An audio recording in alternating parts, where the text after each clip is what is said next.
Snow. Jadi di video kali ini gue akan menjelaskan mengenai tim pick gue untuk di Game Week 8. Jadi di video ini gue akan menjelaskan beberapa pemain yang gue pilih dan kenapa gue start mereka. Dan ya, sebelum ke kontennya, make sure to like, share, dan subscribe. Dan jangan lupa nyalain loncengnya untuk mendapatkan tips-tips FPL setiap minggunya. Oke, kita langsung aja ke kontennya. Jadi setelah video gue yang preview kemarin ya, gue mendapat berita yang nggak begitu mengenakan, yaitu tentang cederanya Rudiger, dan ini cukup membuat gue pusing ya, karena gue sebelumnya yakin Rudiger tuh pasti bisa main, ternyata enggak. Oke, pertama-tama kita mulai dari kiper dulu. Di kiper seperti biasa gue pasang Ramsdale. Ramsdale di harga pas setengah juta. Menurut gue kiper terbaik di harga segitu lawan Crystal Palace. Menurut gue Arsenal kansnya untuk clean sheet itu cukup besar. Dan ya kita lanjut aja ke back. Di back ini gue pertama pasang Aspi. Aspi lawan Brentford dengan Chelsea itu tanpa Rudiger ya. Itu sebenarnya patut dipertanyakan karena Rudiger menurut gue back Chelsea terbaik sejauh ini. Tapi dengan Aspi menurut gue tetap layak dipasang. Dan lanjut ke Diaz dan Cancelo, itu lawan Burnley. Menurut gue menjadi back yang wajib untuk dipasang ya. Karena kita tahu sendiri Burnley itu jelek secara offense. Dan kemungkinan Cancelo bisa attacking return di sini, mungkin assist gitu, 1 assist. Makanya gue pasang dia sebagai vice captain di sini. Dan selanjutnya itu gue kembali pasang Cash.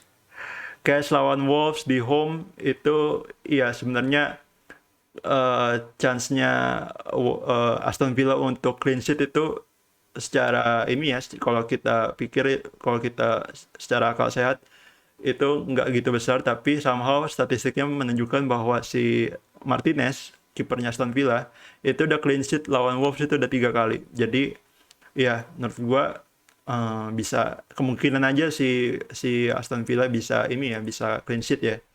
Walaupun nggak clean sheet nantinya, menurut gua Cash bisa menebus kehilangan clean sheetnya dia dengan attacking return, mungkin assist gitu ya, karena kita tahu sendiri Cash itu mainnya sangat forward, sangat attacking, jadi kemungkinan dia untuk dapat assist itu cukup besar menurut gua. Dan kita ke midfield, yaitu di midfield gua pasang Salah, Saka, dan Mbeumo. Salah jadi kapten gua di game week ini. Salah nggak perlu diperdebatkan lagi ya. Always Kapten Mo Salah. Ya, lawan Watford menurut gue dia bisa banget untuk brace, dan seharusnya Salah nih menjadi kapten kalian juga ya. Karena kalau kalian berani beda kapten, itu menurut gue resiko besar banget kalau si Salah haul nanti. Dan Saka lawan Crystal Palace, menurut gue Saka bisa menghasilkan sesuatu di sini. Di home Arsenal karena jago kandang ya. Menurut gue Saka ya bisa perform, karena di timnas juga dia kemarin gue lihat dia main cukup bagus. Jadi ya menurut gue Saka bisa do something di sini. Dan Mbeumo di sini gue start itu karena gue ragu Rafinha bisa ini ya. Karena gue punya Rafinha, gue ragu Rafinha nanti start, jadi Rafinha gue bench dan Mbeumo gue start. Dan alasan lain itu ada alasannya juga ya, yang lain. Nanti gue bakal bahas nanti setelah tim pick ini. Next itu Lukaku, Antonio, dan Jimenez di posisi striker. Lukaku gue pasang ya karena kemungkinan banyak juga FPL manager yang pasang Lukaku ya setelah berpaling dari Ronaldo.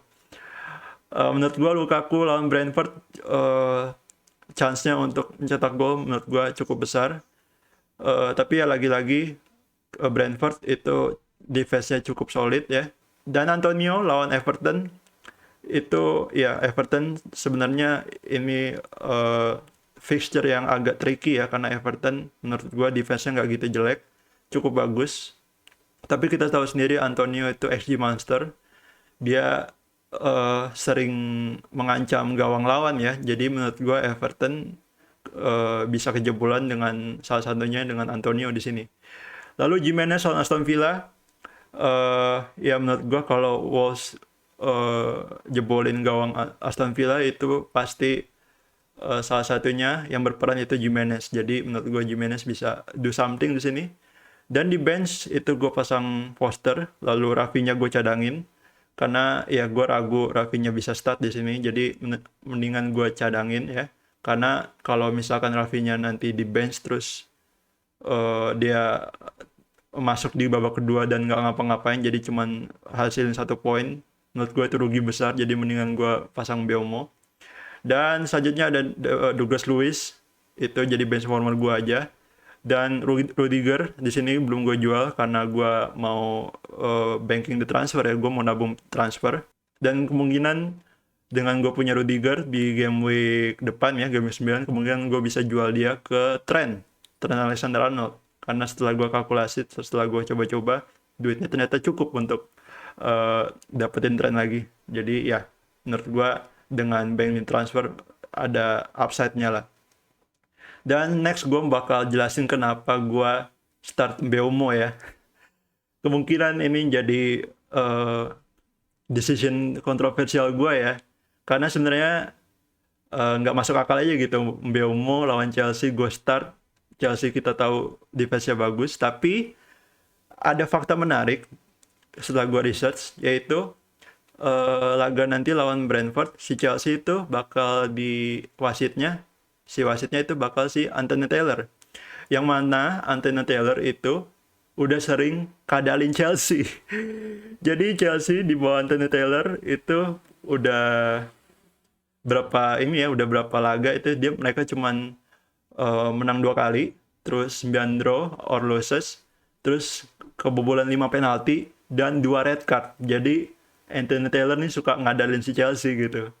Dan menurut gue faktor wasit tuh sangat penting ya terhadap jalannya permainan dan performa tim di match tersebut. Karena ya seperti yang kalian tahu si Arsenal pun suka dikadalin wasit ya, dan gue sebagai fans Arsenal sering sering ngalamin itu, jadi gue tau lah rasanya karena berpengaruh banget ya. Jadi problemnya Chelsea menurut gue saat ini ada 3 ya. Jadi yang pertama yaitu Rudiger, yang mana back terbaiknya Chelsea so far itu nggak main. Di sini membuat gue mempertanyakan defense Chelsea ya. Tanpa Rudiger itu bakal seperti apa.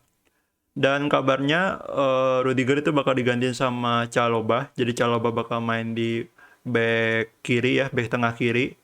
Jadi ya tentunya untuk mengcover space yang ditinggalkan Chilwell atau Alonso nanti yang main. Dan yang kedua itu Chelsea main di tandang lawan Brentford. Brentford kemarin kita udah lihat ya lawan Liverpool tuh dengan defense-nya Liverpool yang terbaik ya, dengan ada Van Dijk, ada Robertson, ada Trent Alexander-Arnold. Mereka bisa kebobolan 3 gol loh. Dan ya mungkin ini cocok logi ya. Tapi menurut gue dengan Chelsea main di tandang dengan bukan defense yang terbaik ya, menurut gue kemungkinan Chelsea untuk kebobolan itu cukup besar di sini. Lalu yang ketiga yaitu yang tadi, yaitu wasitnya Anthony Taylor. Setelah gua research sendiri ya, yaitu di 5 game itu si Chelsea cuma menang sekali dan 2 kali seri. Dan ini menurut gua bukan kebetulan ya, karena tadi yang gue bilang keputusan wasit itu sangat berpengaruh pada jalannya pertandingan. Dan si Anthony Taylor ini hobinya kadalin si Chelsea ya ternyata. Jadi dari 3 poin ini gue menyimpulkan bahwa untuk start aset attackingnya Brentford itu merupakan keputusan yang masuk akal. Jadi alhasil gue start Mbeumo gitu. Kemungkinan dengan Rudiger absen, menurut gue Mbeumo bukan nggak mungkin juga untuk jebolin gawangnya Chelsea gitu. Ya, tapi sekali lagi ini murni pendapat gue bisa salah, bisa juga benar. Tapi pendapat gue, opini gue itu didasarkan sama data dan fakta, jadi nggak asal dari feeling aja. Jadi ya hopefully gue bener ya. Jadi segitu aja dari gue. Good luck untuk game week 8 ini. Setelah game week 8 gue pasti bakal bikin review game week 8. So see you on the next video and thank you for watching.